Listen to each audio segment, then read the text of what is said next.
В руках артистов мужского балета хорей длинный шест, с помощью которого каюры управляют оленями упряжками.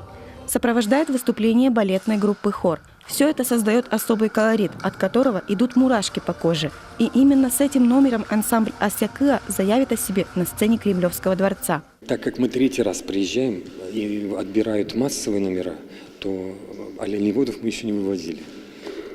И второй номер, который тоже случайно был заявлен, это премьера этого сезона «Самобытная Ижма». Праздник оленеводов ассоциируется с севером нашим, с оленеводами, с плясками.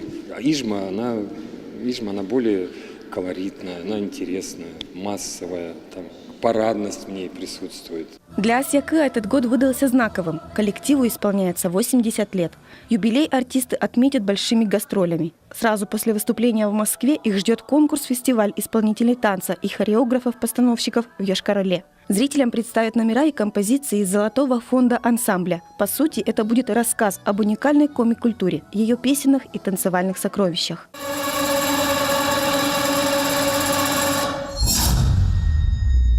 Далее в плане Мари-Эл, Адыгея, Кабардино-Балкария и Краснодарский край. Зрители этих регионов увидят не только уже известные номера ансамбля, но и относительно новые постановки. Например, балет «Любовь на острие Навахи» по мотивам новеллы «Кармен», который был представлен публике в конце прошлого года.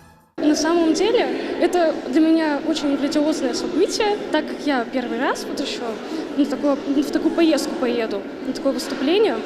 Вот, для меня это очень волнующе, и, как бы сказать, не каждый ансамбль может предоставиться такая возможность, как выступать на главной сцене страны. Всего в рамках выступления на кремлевскую сцену выйдут более 1000 артистов академических ансамблей страны.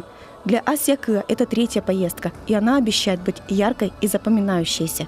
Мария Матвеева, Иван Богомолов, телеканал Юрган, Сыктывкар.